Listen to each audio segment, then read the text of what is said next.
Good morning, everyone. My name's Eric Trevan, Bajuanin, Eric Trevan, Nadeshtika, Machibi Nashiwish, Potawatomi. It's an honor and a great opportunity, and we appreciate Tribal Leadership Council reaching out to us. And we're both happy to be presenting the webinar on economic development in Indian country. I'm a citizen of the Machibi Nashiwish Band Potawatomi, have served as tribal administrators for two other tribes, and the president and CEO of the National Center for American Indian Enterprise Development. I currently serve, after two tenure track terms as professor, leaving Cal State in January of 23. I serve as president and CEO of aLocal.AI, is a native-owned AI market and economic analytics software company. It's the most awarded economic impact software company in the country since 2023. Jesse, go ahead and introduce yourself, please. Hi, I'm Jesse Downs. I'm currently the COO of aLocal.AI. I also sit on a few other boards. I still sit on the EDC for my very rural county where I grew up and where my tribe is based, Pacific County in Washington State. I also sit on the Natives board, and I sit on the TLC board. Prior to my current role, I spent 5 years working for my tribe in Southwest Washington, both as the administrator and later as an executive on the enterprises side. Thank you. And it's been wonderful to work with Jesse, period. And it's been wonderful to work together for something that frankly has been talked a lot about, but I feel like we're really in a different time now, and we're trying to approach this presentation with that. The overview and goals, we want to stay very high level. Our plan is to cover some topics, how we see fit and that are important for economic development. But we also want to have an opportunity for questions to answer. If we were in person, we would look for hands, but really we're waiting for the end of the presentation, so if everybody could wait until then, we won't have to field the hands raising or the chat room. The goal of the session is to empower tribal leaders, staff, and enterprises with tools for economic growth, and we want to do so in a way that is kind of adjusted to the times. You'll see some things. I believe you'll see some things that previously, oh yeah, we've talked about that before. But where we are today, in not just within the political environment, but where are we now to really embrace our economic sovereignty and to flex our economic sovereignty? And that's really first and foremost how we want to do that. So, like I said, it's if you really have something compelling, I guess you can put it in the chat. But we're really trying to wait till the end. And we think we have some really good information for you, maybe the first time for some, as well as there may be folks that have other ways of approaching economic development or maybe questions with that. And we definitely want to open that up to have a good, solid conversation, the best we can do in the webinar. Jesse, did I miss anything? I would just thank you, Eric. I would just add that it is only an hour. There's only so much we can do in an hour. And at the end, we will provide our contact details. And you are all most welcome to contact us and set up a time to talk with us more about anything we've discussed here, what your tribe is going through or your clients are going through if you have tribal clients, and talk about economic development in general. We're here and we're accessible and we're happy to talk. Yeah, and right before we move on, once again, Chimigwech to Tribal Leadership Council.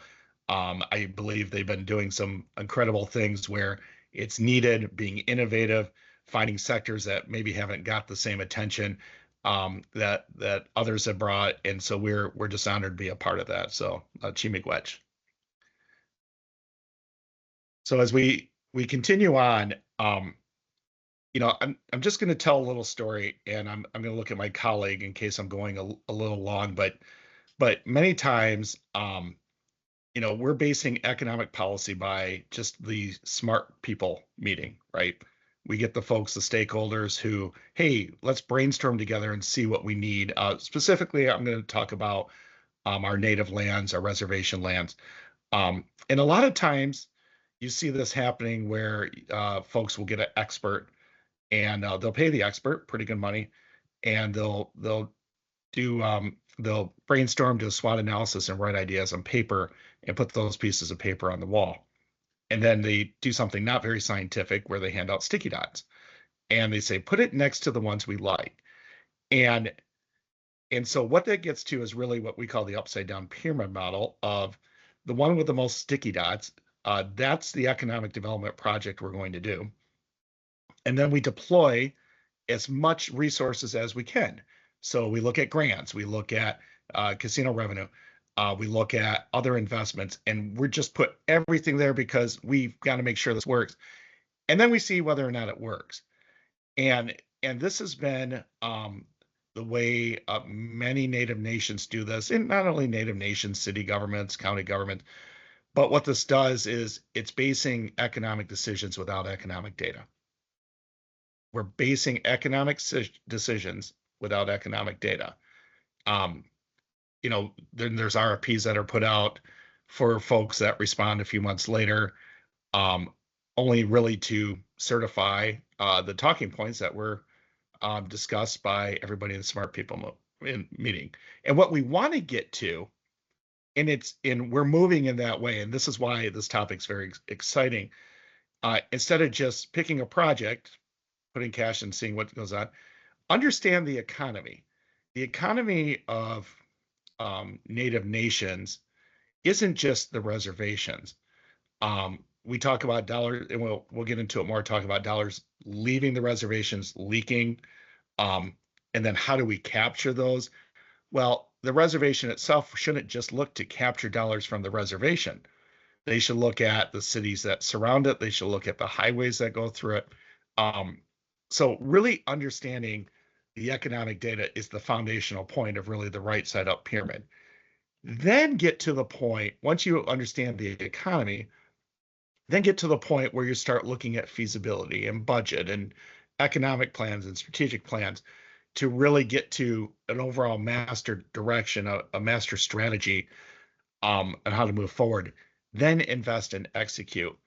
And some of this, I'm sure folks on here are saying, yeah, of course we should understand the economy.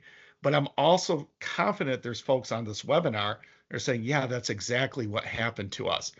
And because of that, we had 6 figures invested into a bowling alley we thought was a good idea. And it may be a good idea, but or we're looking at recruiting some sort of large chain like a Walmart or Home Depot, but we're doing that as a one-off as opposed to understanding the economy as a whole.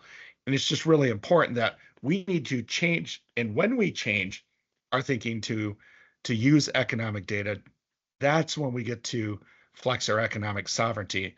And we're using economic development then to set up economies, not just individual one-off projects. All right, so let's talk a little bit about the foundations of good economic development. Eric touched on that in his last slide, but first and foremost, we always want to look at this in the context of sovereignty and self-determination. Everything that we're going to talk about today are things that Eric and I have learned from years of doing this work. We are not here to tell you what is exactly right for your tribe. That is for you and your community to determine, of course, because sovereignty, we support your sovereignty and your right to self-determination. These are just the best practices that we've learned from years of doing the work. So again, if you want to talk about your specific circumstance, feel free to contact us. We're more than happy to talk. But the next thing we want to talk about is community development or economic development. I've heard these terms thrown around as two separate things, and my personal opinion is that it's really both. Good economic development is community development because you can't have community development without economic development usually, because usually you have to have funding to do the projects for community development. But at the same time, economic development is very often an exercise in community development. Every time you open a new business, it can have an impact on the community around you, your tribal community and the broader community. And sorry, my printer's deciding to talk a little bit. And And there are businesses that are more sensitive for the community. I can tell you for my community, getting on board with doing cannabis took a number of years. And so that had to be a discussion with the community to make sure everybody was on board. So in my humble opinion, it's always an exercise in both and should be treated as such. Eric, you have a great saying. Yeah, no, and thank you. And when I used to be a professor, many times when we would teach tribal classes, they'd say, well, our economy could grow, but we need to make sure everything's culturally appropriate. And really what this comes down to is two different math equations. Pretty simple. Are we looking at this as culture, or sorry, the economy divided by culture, meaning we can only grow at the rate culture will allow the economy? But what I really like to get behind now is how is the economy multiplied by culture, right? How do we use, work with every place has a culture, there's social norms and traditions and beliefs. And whether you're looking at, my native nation or Jesse's or other cities or other states or other nations worldwide, every place has a culture. And so how do you use your culture then to serve as a multiplier towards the economy? We need to get away from this deficit viewpoint that our economies, our native economies, will only grow at the rate of our culture. Instead, let's embrace that. Now, what does that mean? Well, there's different ways of dispute resolution, right? Just like folks set up corporate entities at different states. You're finding more and more native nations look at how we look at disputes. How can we resolve differences? We're looking at other regulatory authorities. We're looking at the ability and the understanding on how, we're not just passively investing, but we're looking at sovereign strategies, sovereign funds, and being able to understand there's risk, but we support that. And really having a culture to look at all the different economic levers that are available to pull, from the native business entity to the casino to tax benefits if you choose to do that, to look at tax capture if you choose to do that. But all of that's looking at the culture and how do we use that in a true multiplier effect to grow the economy. It's not a soapbox. It's truly where the progressive native nations are going, that are just looking to grow their economy more than just getting money and investing into a company, but it's true economic sovereignty. Thank you, Eric. And of course, we all know doing this work that economic development is not just about making money. It's about the longer term goal of community wealth and well-being. We're building businesses in the tribal context to fund all these programs and to support people, including the objectives of cultural preservation, creating jobs, intergenerational wealth, and more. Again, sovereignty is for you to determine what those additional goals are. But we also face, as a lot of us know, some key barriers, some unique barriers that go along with economic development in Indian country. One of the biggest ones, these are only a few, but some of the biggest ones are access to capital and underinvestment, jurisdictional complexity, and we all know that the court decisions can change that complexity sometimes year to year. There are data gaps. We have some tools for that, of course, but we also struggle with limited infrastructure, typically in tribal communities. But at the same vein, we also have some unique tools, and we'll talk about some of those next. Foreign trade zones, new market tax credits, opportunity zones, 8A certification, those are all typical tools that we see. We've experienced different successes in using some of these. So some of these tools are more specific to the project, I would say. Some of my favorite ones to look at are foreign trade and 8A certification. So within foreign trade, there's the concept of the foreign trade zone, but also foreign trade more generally. So the foreign trade zone is setting up a zone in your area, doesn't necessarily have to be on the reservation, but in your area, where you can essentially establish a zone where it's outside of, considered jurisdictionally not in the United States yet. So you're really talking about creating opportunities around import and export, either manufacturing or doing logistics and distribution from goods either coming where the inputs are coming in to the port, you're manufacturing them and then exporting them either abroad again or exporting them domestically within the United States with some kind of tax advantage on the manufacturing side, or you're looking at creating for using supplies from the domestic market, manufacturing and then exporting. Of course, there's variations on that, but that's the key concept. There's a few things that go along with making that successful. The first and foremost is location and connectivity. Typically, this is around a port of some kind, strong infrastructure. For example, you're on a water port or near an airport or on a major arterial road. Those are typically important for making this work. Infrastructure investment, know that either you need infrastructure around you or you're going to have to invest in the infrastructure.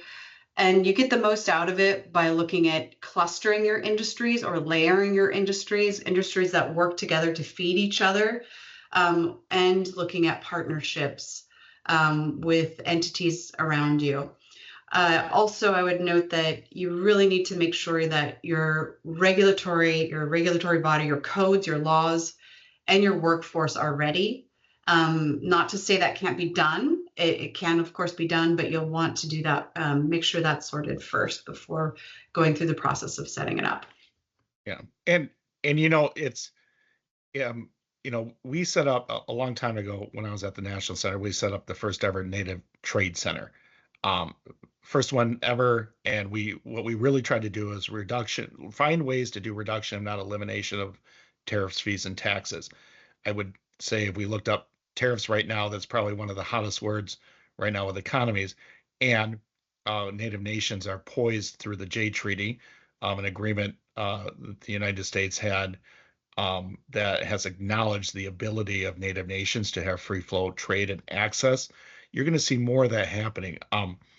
Just some examples and just being cognizant of time, but since Potawatomi has set up a trade zone with their industrial park, the Lummi Nation is also doing that with port and actually doing a lot of things Jesse just talked about, having infrastructure, looking at partnerships, looking at other industry clusters. And it's just really fascinating that we're on the brink, I believe, of pushing foreign trade as solid economic policy that many Native nations will look at. It's no longer just a good idea. What if Native nations are setting up partnerships with international corporations? What if they are trying to find ways to eliminate a tariff instance? And then most recently, I just went to a conference that talked about, and something I've been looking at quite some time, looking at trade routes. We saw the court case acknowledging Cougar Den having the right to use the former trade routes to be able to distribute gasoline. How far can we take that, and how can we really look at diplomatic solutions to really acknowledge what's been there all along? So for me, it's fascinating. And just to somewhat shift gears, and by the way, we're happy to talk about things we're working on later, as well as maybe some ideas. But we feel it's very ripe for the discussion, especially looking at the international climate. Looking a little more domestically, the 8A certification, being able to certify as an 8A company provides you the opportunity to compete differently with federal contracts. It provides you the opportunity to look at sole source contracts. It also serves as a license. And what I mean by that is there's value in the license. That's just like if you have a gaming license, there's value in having a gaming license. There's value in 8A certification, looking at different partnerships, joint ventures, teaming arrangements, and using that as a tool, not as we created this business just to go into government contracting. I know some Native nations have done that, Native business entities, and we're not saying that's wrong, but really to find economic activity that can look at, capturing dollars, making sales, looking at growth, capturing tribal spend, as well as looking at federal government contracts. It's a great tool to use, and there's plenty of advocacy groups that are doing some amazing things in this space to provide a lot of support for not only Native business owners, but Native business entities as well as tribes. How can we enter the space? Excellent. And just a little reminder that effectively it can be done continuously. Usually 8A certification is limited to, I think, 9 years, but tribes can set up new businesses, so effectively have continuous presence in the program. So it can really be a fantastic tool to develop your economy. We've had a mixed experience with new market tax credits and opportunity zones.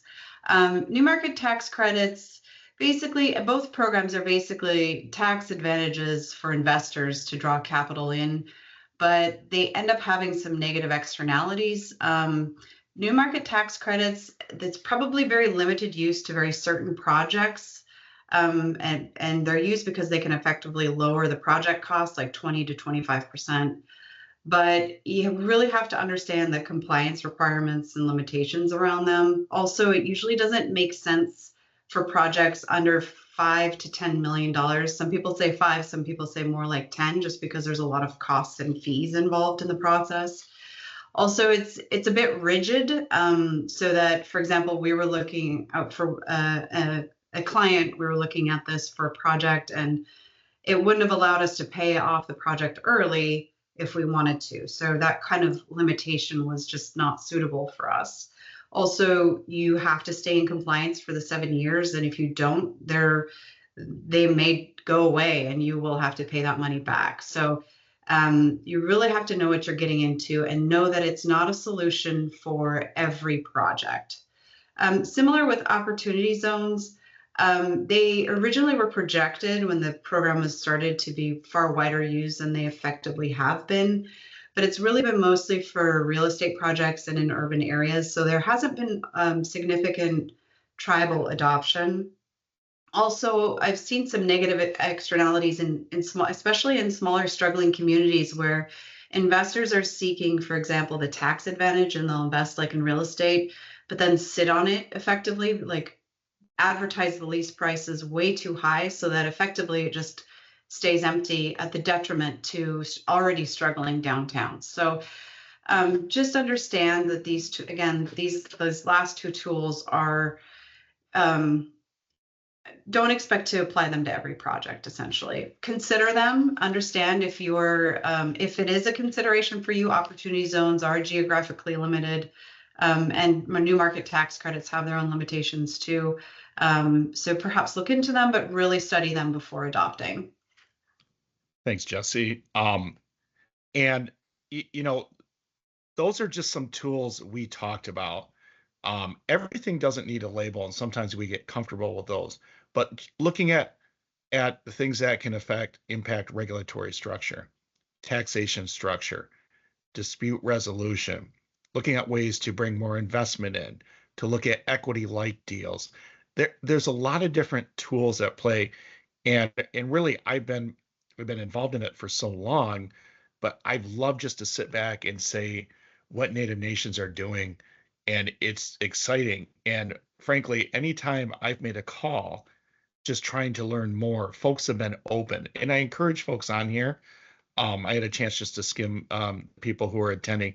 It's a diverse audience, and a lot of names I recognize, and I believe that they would be happy to talk about things that they've done, they've seen, or things they may be doing in the future that are other tools that we can use.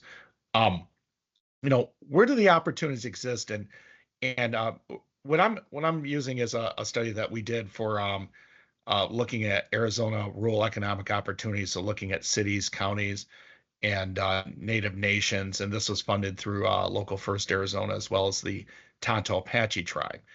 And I'm bringing that up not to say we did a big study, but I'm bringing that up because the importance of understanding where there's overlap and mutual benefits within rural areas and native nations many times, applied to where the opportunities are.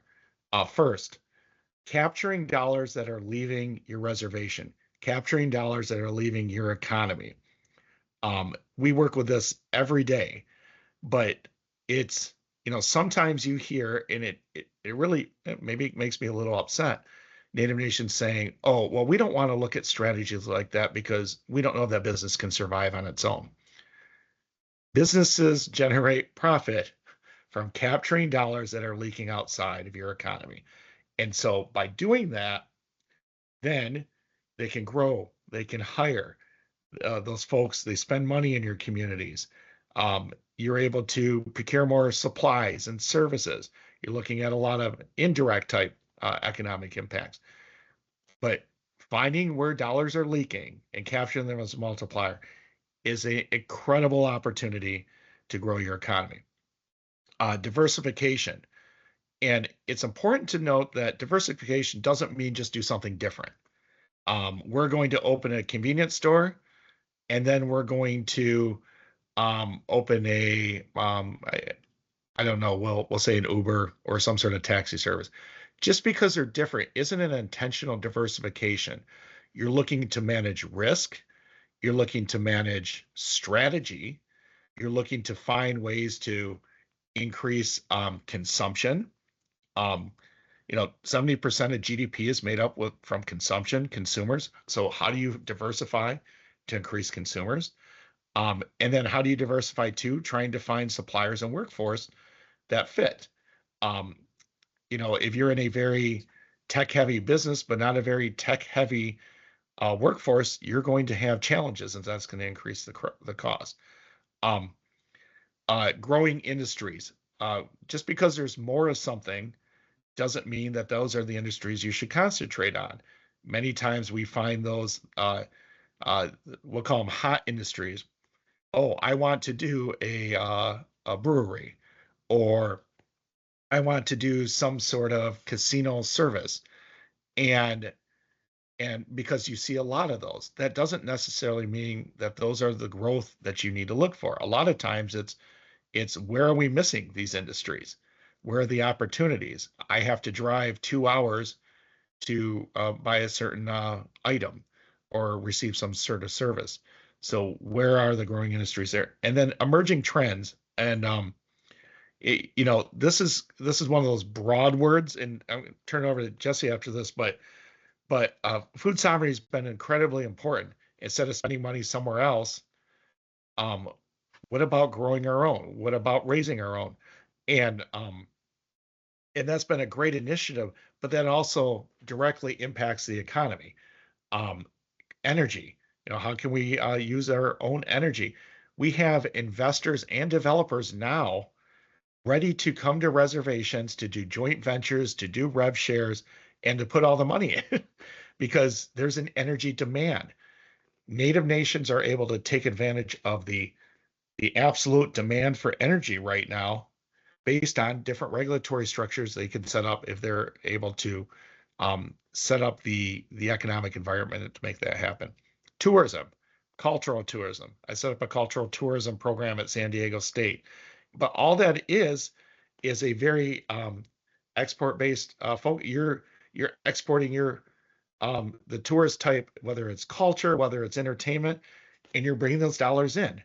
And of course, broadband, but the more accessible broadband is, the more we'll find online e-commerce.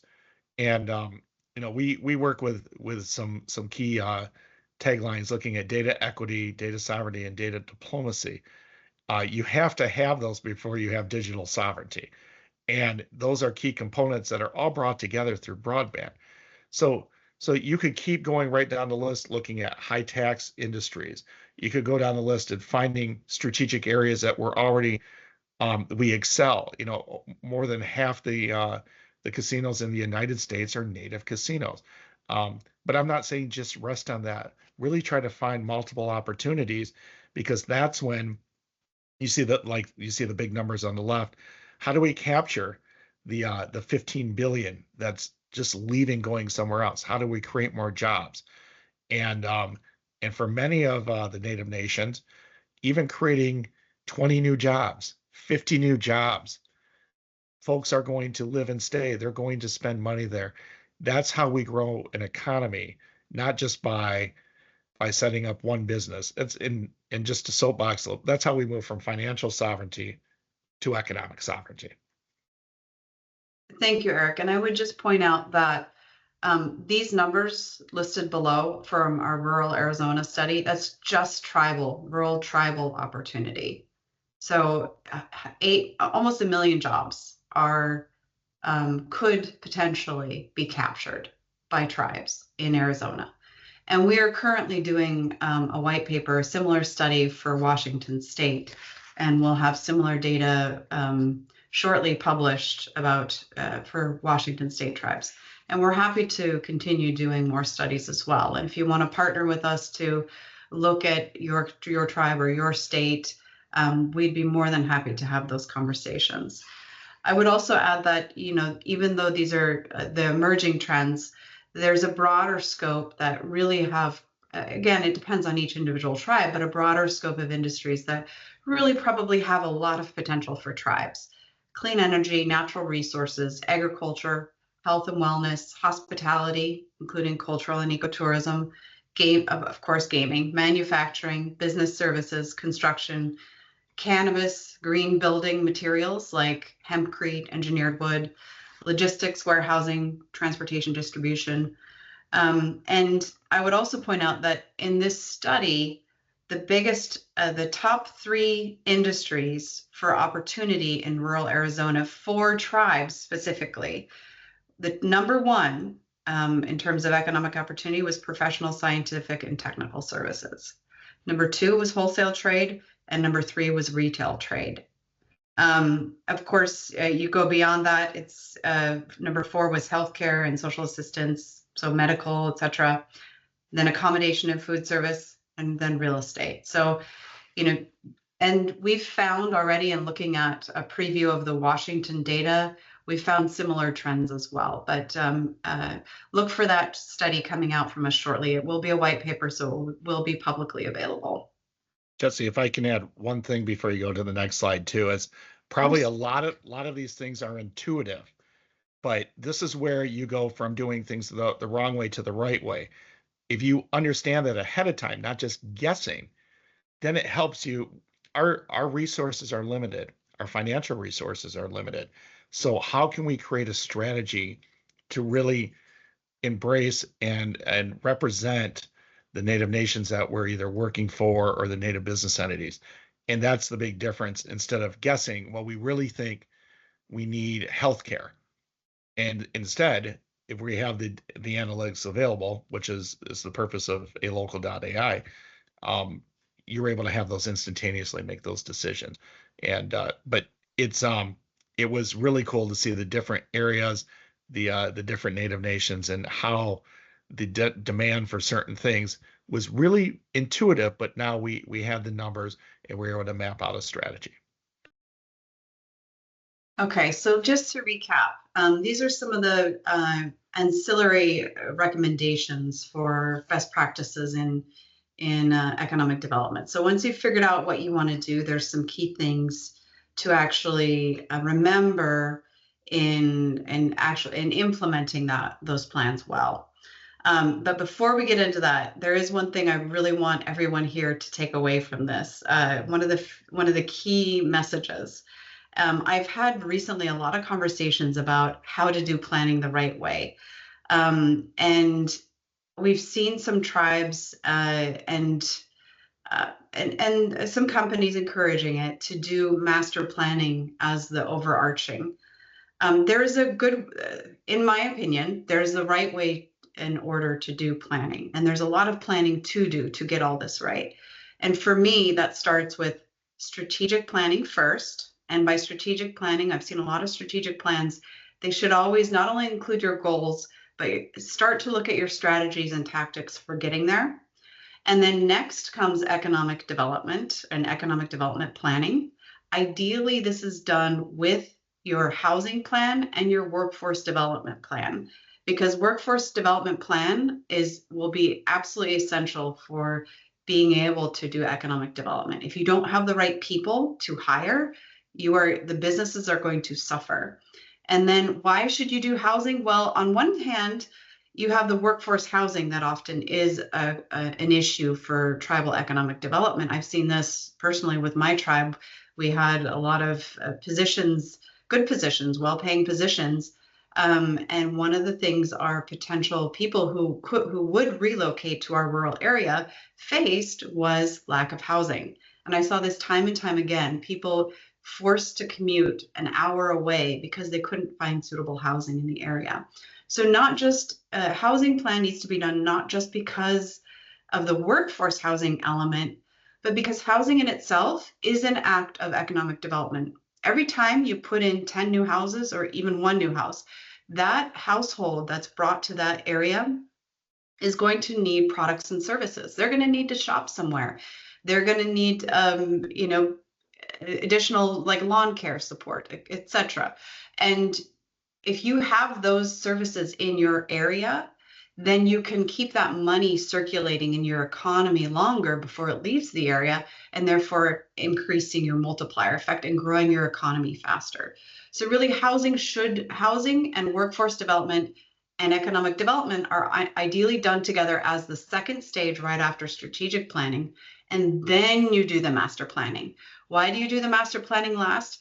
Because the master planning involves putting in usually millions of dollars of infrastructure and buildings, and those things should last 100 years. If you realize 10 years later, oh, we forgot to consider this, putting this business in, and it really should go next to our casino, and now there's no room next to the casino because we built something else, there's an opportunity cost to that, and there's usually a very high cost to fix it. Once you've put in that infrastructure and physical buildings, you really should not be changing it for 100 years, ideally.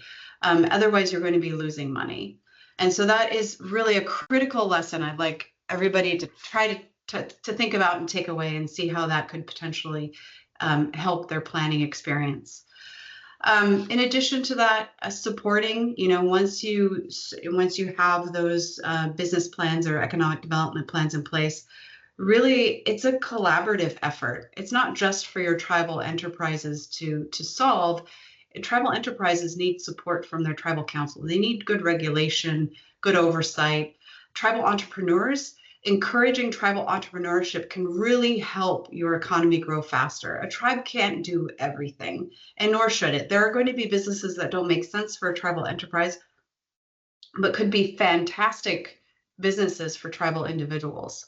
And then really look at that workforce pipeline, because staffing, getting the right staff in place is absolutely critical. And I think a lot of us know that with the gaming, the hospitality element of gaming, it really comes down to people on site a lot of times too.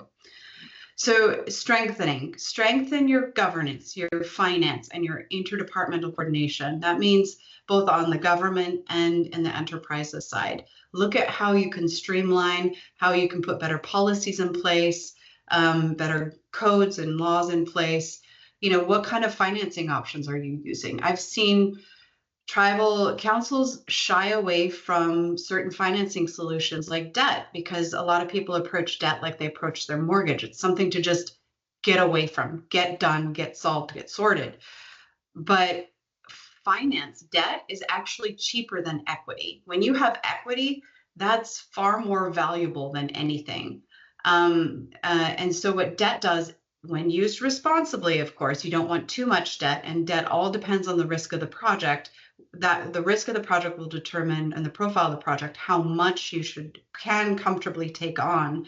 But it can bring down your what's called cost of capital by using it strategically. Again, don't use it irresponsibly, but it's something to consider to actually bring down your cost of capital and increase your returns that you get from that business. Building, we encourage you to consider building partnerships, both intertribal, regional, public-private, and philanthropic. For example, a lot of tribes are in rural areas. Rural economic development is very often best done regionally. Rural areas, we struggle with a lot of different challenges. And by having a regional approach to economic development, you can get a lot more out of your economic development planning and implementation. So, I still sit on the EDC for my very rural county that is adjacent to my tribe in Southwest Washington. I sit on the Pacific County EDC, and because I very much believe in that regional approach. And I very much appreciated the similar attitude taken by the people at the county level, and we were able to get a lot of synergies out of that. Leveraging, of course, federal funding might be a slightly different landscape now than it was a few years ago, but the pendulum always swings, and there are still some federal funding options available. And at least in some states, there's also state funding available still. And capacity building programs. So consider that. And then, of course, finding tools, using data to identify opportunities. So, for example, demand mapping, industry gaps, and GIS tools. And we didn't want to turn this into a sales pitch for our company, but we do have those tools available. You can look by zip code and by NAICS code, or North American Industry Classification Code, what the demand and all the numbers associated for a business are, including that multiplier and all the numbers that go along with creating that, the impact on your economy, to the financials for creating a business. And again, please contact us. We're happy to set up a demo to show you what that looks like and how that can help you. But we encourage you to look at the tools available. And GIS tools for mapping are great because visuals are great for communicating opportunity, for communicating a message. In all spheres. So we have a GIS staff member who's actually on the webinar today, Haley Mustafa. She did her MA in GIS specifically, and she does all that work for us because we see the value that provides with our clients.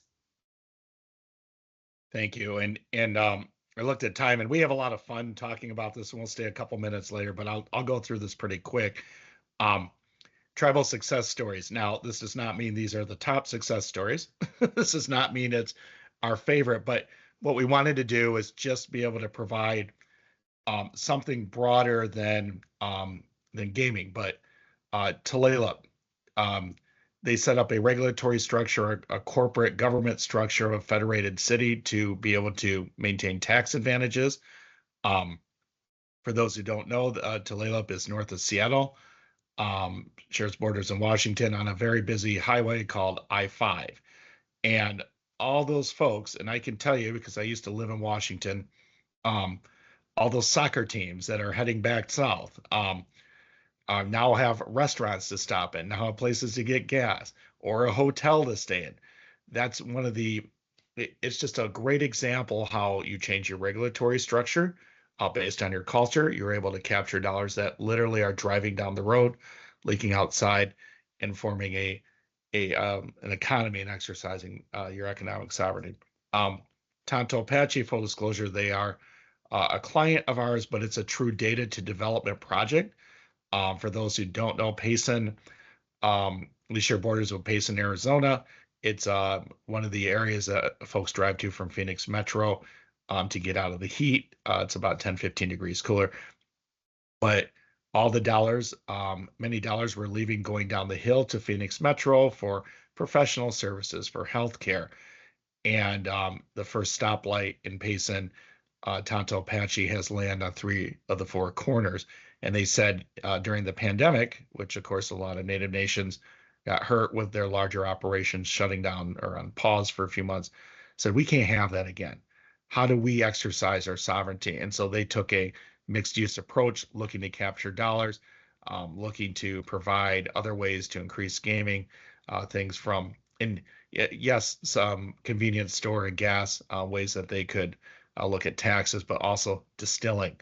One of the first of a few tribes looking at distilling now and being able to capture dollars off of spirits, looking at ways to have more family type things with Family Entertainment Center, working with American Resourceman, looking to capture dollars, not just on one side, across the street, working with Bluestone Strategies as a development partner on that. But what's really important to them is they can't just capture on their reservation for the 185 citizens with a vast majority living there, that's not enough to support the economy. They're looking to capture and to create impact in the region as a whole. And what I've just been fascinated with is Catawba, and what they straddle the border, share borders North and South Carolina, and yes, they do have a variety of ventures, but they found a way to empower themselves by creating a regulatory zone for digital industries, and it's absolutely fascinating. And I've been able to talk to their folks for a couple of years. I talked to the attorney who helped put it together, and without using names, when I saw this in a Native News online article, and I guess there's a plug for Native News, um, I called the attorney. I found out, contact information, and without hesitation, I think within a half hour, I got a call back. And these are the fascinating things that are happening throughout Indian country. That yes, there's great opportunities of gaming, and yes, there's some other industries with lending and cannabis, and just being able to sit back and finding ways to use your culture to multiply your economy. That is where we're at now. Yes, we can still do the same things that a lot of native nations have done with gasoline and lending and gaming and a variety, but the level of strategy and really using data to drive these decisions, not just smart people in a room putting sticky dots next to it, that's really what's going to be happening here. Um, Frankly, it's happening right now, and it's going to be happening for quite some time. Thank you, Eric. This is our last slide before questions, so I'll go over it briefly. But just the lessons learned from looking at the best practices and the success stories. So independent development arms, but with a tribal oversight. That's one of the key lessons is let the businesses be separate. The political entities should protect the businesses from political cycles, but also maintain accountability and align the growth. So that's critical that we've seen there's a lot of data around this first point supporting it. Next one is diversification and layering of sectors. Again, you want to diversify to protect your portfolio and growth over the long term. But if you're layering sectors, you can also find clever ways to maximize your multiplier. Use of sovereignty and regulatory flexibility as strengths. Tribes, this is one of the great benefits of tribes is our sovereignty and our regulatory flexibility. So, be creative, find, of course, within the law. I don't want to encourage anybody to get into trouble here, but remember that you have that power and, approach it as such, please. Take a long-term perspective and make sure your capital is patient. Because when you're building an economy, sometimes certain things that you put in place may not have an immediate positive impact, but will in the long term. And you get those synergies between businesses by building an economy from putting multiple things in place in the right order to actually so that they can play off of each other and really maximize that multiplier. Cultural alignment and identity anchoring. So again, this goes back to the importance of good planning and starting out with that strategic plan and then economic development plan to make sure that you're reaching out to the community. You're doing it as community development to make sure that you're going at the pace that the community will allow and to really align with the culture. Capacity building and internal talent development. Again, we've said workforce development a lot of times throughout this presentation. It is absolutely critical to build that along with your economic development plan. And strategic use of external funding and partnerships. Again, in the challenging grant environment, there are some other models out there that are working, creative models, and so we're happy to help talk about everything we've discussed today and entertain your questions. Yeah. And I just wanted one last note here. We're learning lessons every day. And so how, your questions are going to make us think. And really, I had a chance to look at folks in the room, and I know everybody can't see, but I see current and former tribal leaders that were elected. I see the president of the National Association. I see academic. I see practitioners. I even think I saw my cousin So it's just a really diverse group. And I know we can't see each other, and there's advantage and disadvantage of webinar, but just, we want our message to carry towards positive change. So, Jimmy Gwetch.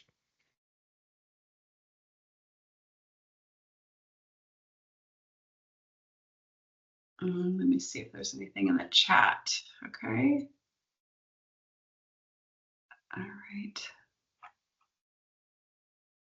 A lot of AI assistants.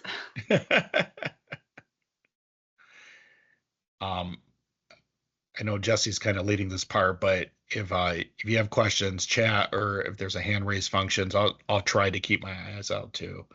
But we won't be disappointed if you don't have any questions. But we're really trying to learn, and I think all of us working together is going to help move us from here to here.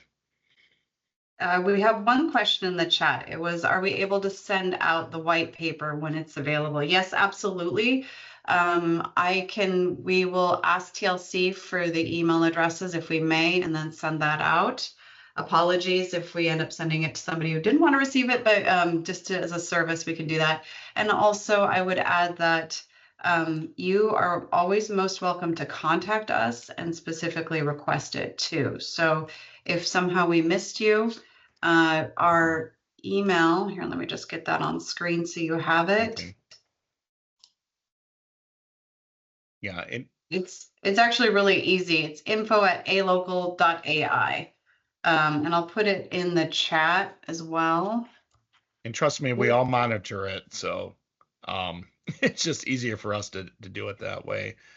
And that's one white paper. We also have the Michigan Non-Gaming Tribal Economic Impact Study. We're the lead researchers, as well as the Arizona Rural Economic Opportunity Study. And we're a software company, but we get pulled into a lot of larger projects and with clients as well. So frankly, it's been a fun year working on these amazing projects. Eric, we have another question. What are your thoughts about the construction industry? Is that a me question or you question? I think I have my thoughts. Why don't you start and I'll add on. Sure. 30-second response is that out of all the industries, and I'm an economist, so I look at data, construction has a lot of different multipliers, usually a higher multiplier. You have folks who are working, so they're able to get income. You're buying supplies. You're configuring whether it's steel, wood, or whatnot into other assets that are worth usually much more than the cost. And if you're asking if Native nations should be involved, of course, that's where your strategy comes in. But if there's a huge demand for construction, at least have the conversation. Don't just say, well, I don't want to do construction because I don't think it's the right thing. Look at the numbers. Yes, and I would add on that, and again, I moved on to the next slide just to show everybody the email as well, but we're happy to, as Eric said, stay on and take a few more minutes. But just on to add on to what Eric said, there is massive potential in construction. The challenge is getting it right. And from what I've seen, again, there are tribes that have done it well, but one of the things that can be stumbled on, and frankly, my tribe stumbled on this. We had a construction company and we had to shut it down. And again, I'm not speaking specifically to my tribe, but just a general theme I've seen is that doing construction well requires somebody at the helm who, one, really understands construction and is incentivized to do well. And I think it's when you're especially in certain industries, and it can be hard I've seen some tribal leaders and people and people I've worked with to wrap their head around the value of it. But I would look at providing good incentives to the leadership that you bring on for the construction company to do well. I know that sometimes we focus a lot on what we're giving away, but really try to look at what you'd be getting by providing the right incentives for somebody to help you grow your company. But really, there is significant potential in that sector, in urban and rural areas, so just across Indian country. Let me check if there's more questions. You have a question just for you, Jesse. Oh, the term I mentioned relative. Oh, bringing down. Well, it's called WACC, your weighted average cost of capital. And so you use debt. So the cost of debt is typically, and for almost every sector I've ever seen, lower for that sector than the cost of equity for that sector. So let's say you have a $100 million project. You take 50-50 in debt, 50-50 in your equity, or 50% of your equity, 50% of your debt. Your cost of debt is 5%. Your cost of your equity, in other words, what you should be earning from your equity if you just invested it in that sector through another company, for example, or by being just an investor, a silent investor in a similar company, is, let's say that's 10%. That means you've brought your cost of capital down to 7.5%. from 10%, as if compared to if you would fund it purely with equity. Now, I use 10% just because it's an easy round number. The cost of equity is usually higher. So the gain you're getting is actually almost always significantly more than that from a lot of the typical sector I've done financial modeling for. Jesse, I saw Anna gave you a thumbs up on the chat, but just to kind of broaden the conversation a little bit, everything, look at other industries and try to see what they do, what they're leveraging, how much are they spending on certain things. Sometimes you'll hear from different native business entities, well, we don't want any debt.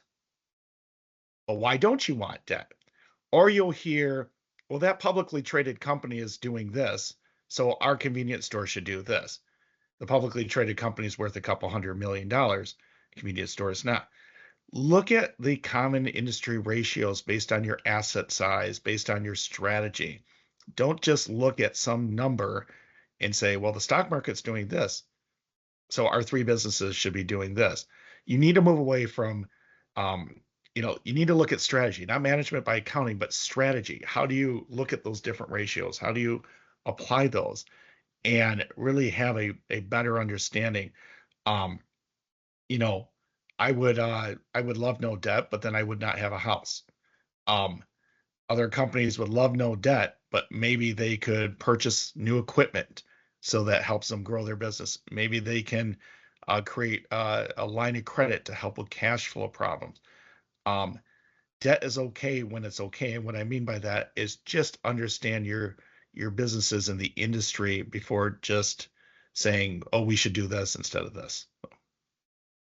Thank you, Eric. And I would add that if you're curious to know more about what I'm saying, return on equity for your sector, for modeling, I often use the NYU Stern School of Business. They publish these things. So they publish like return on equity by sector. You can just Google it, return on equity by sector, NYU Stern School, and have a look at like a sector you're looking at and what your equity should be returning based on the market trends. It also publishes risks as well. So if you want to model like a risk, if somehow in your model, you can look at what is the sector risk, what is the country risk if you're looking outside of, I used to work abroad, so it was very country dependent. And each country, they have a risk that you just pile on, you add up all the risks associated with your project, and then you can figure out what you should be making. So there again, to the point that there's a lot of data out there, there really is. So please, I encourage you to look at sources like that too. We have another question. How difficult is it to begin implementing cultural tourism? This is one of my favorites. I love the opportunity that cultural tourism presents. I can tell you, like, we looked into this for my tribe and the stats are off the charts. It's the thing that tourists are looking for is indigenous tourist experiences. There is demand out there, and there's so much potential to create a unique experience that's customized to your tribe, right by Sedona. Okay, so you're right by Sedona. Rural, oh my gosh, you have a lot going for you. Sedona's beautiful. The challenge will be working with your community to get people on board. And I found, being from a rural tribe, that there's a lot of, and again, it's specific to my tribe. I don't know about yours, but I've found there's a lot of resistance to the idea of tourism. People just think mass tourism. I love ecotourism, boutique concepts where you're talking about bringing in fewer people with a higher daily spend. You're talking about people who are really willing to spend for a unique experience and are going to value that experience and respect it. So I think you really have to start at back with your community with the strategic planning process. Start as soon as you can, because it's going to be a long process. Plan again, if you encounter resistance, plan to start small. Perhaps you might need to look at something slightly off reservation but close. That might be a workable solution. With a few of our clients and tribes I've known, they're a little more sensitive about the on reservation land and having non-tribal members on those lands. Totally respect that and understand that. But there's nothing to say that you can't acquire land. Land back is a great thing, right? So, maybe that's the model you go with, something adjacent or very close to the reservation, where you can still kind of be close enough to the workforce that can help staff that in an authentic way. But it still is a little less sensitive for people.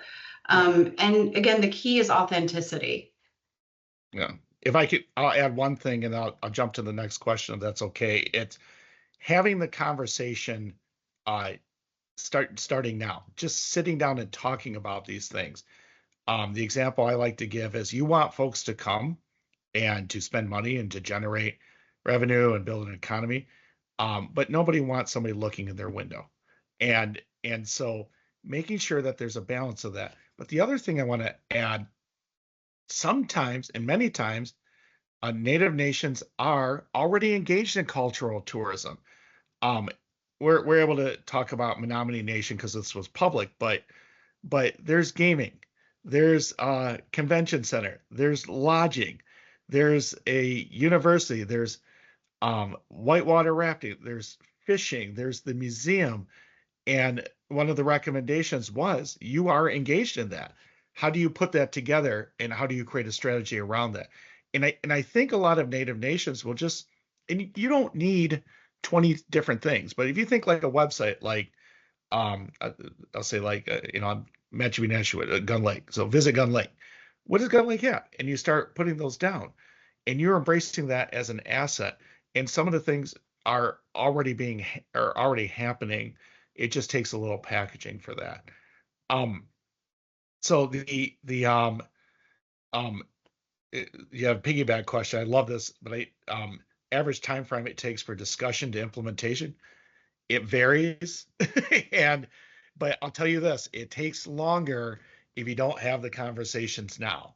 What are we doing? Can we just talk about it? And there are plenty of other folks in the space, plenty of universities in the space that have programs for the there's also national associations too that focus on like IANTA, that look at cultural tourism, and I'm not saying they're the only one. The other question, so thank you for those questions, and thank you for the webinar. I have a question: sustainable partnerships and longevity in academia for tribal communities, for example, tribal education initiative. As Jesse covered earlier, partnerships are big, and it doesn't always have to be explicit for something. I like to say is who's at the table, and looking around the table, you have Native nations, you have government, you have economic development, university partners, and starting that engagement. And I don't want to use general words, but I like saying intentional engagement.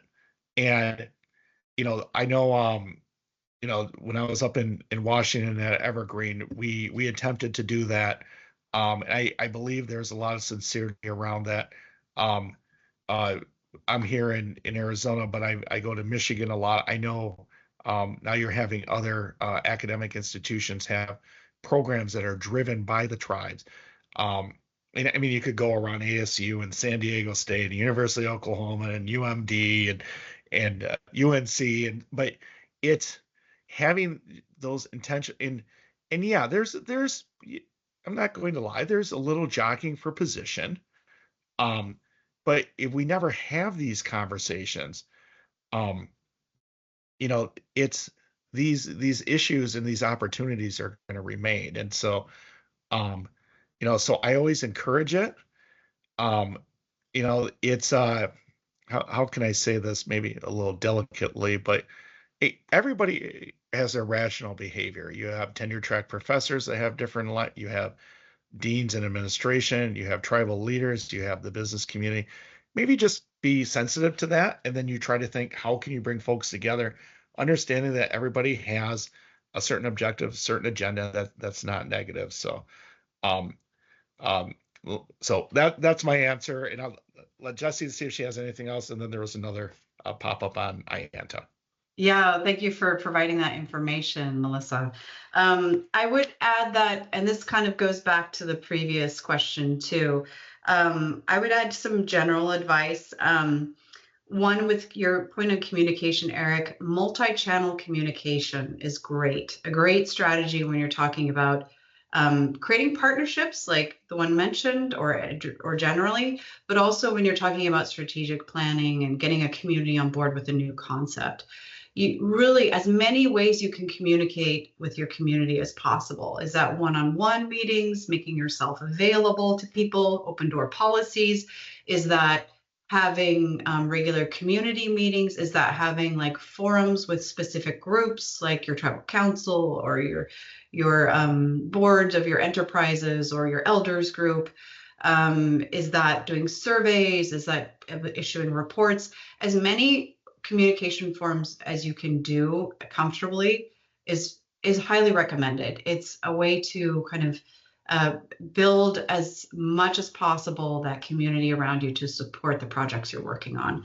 And I would also add my preferred approach when things are sensitive or you're trying to do a new thing that the community is a little maybe pushing back on or wondering why you're doing it. Have as many community sessions. This was my strategy when I first started as administrator, and I was like, I thought we needed a strategic plan, and people thought, well, what is that? And there was some resistance to it. I held as many community sessions as I could. I held general ones, I held theme ones like on housing and social services, and we held them in person, we held them online throughout the year. And so that when we got to the end of the process, people were given ample opportunity. I made sure I heard as much as possible, and my colleagues as well, the teams I was working with, heard as much as possible, both from like the planning team, but also in those theme meetings, the director of that department was there to answer questions and to hear the comments too. So that, people felt listened to. And also at the end of it, people couldn't really say, well, I didn't get a chance to participate. So it gives the process and the end result more legitimacy if you really just listen as much as possible. It doesn't mean you have to do everything everybody says. You cannot make everybody happy all of the time, but listening in itself is a powerful act. And so I appreciate Eric's comments about sticky dots. That should not be driving the decision. It's a good process to do just to make sure you're listening to your community, but really the end decision should ideally be, if you want a successful economic development plan, should be data driven. Yeah. And okay, yes. And somebody mentioned there's a certificate through IANTA has a certificate through ASU in sustainable tourism and development, and they put the link in the chat if you're interested. Probably School of Community Resources and Development, which I've spent many hours at. So. All right. Thank you, Bonnie, for the last good minute words. questions? This has just been a lot of fun, Jesse, and thanks everybody for participating, and thanks for those that have also texted me during this, and it's just again, thanks for the opportunity to Tribal Leadership Council and their leadership, really bringing issues front and center. And they didn't ask me to say that. I've just been impressed with their energy and their growth and their passion, and finding ways to fit in and provide value. So appreciate the opportunity. Miigwech. Okay, thank you everybody for joining us as well. And like we said, contact us. That email will reach Eric and I. So if you need anything else or curious or would like to continue the conversation, please do reach out. But thank you, everybody. Miigwech. Bama. Huska. All right, we're going to sign off.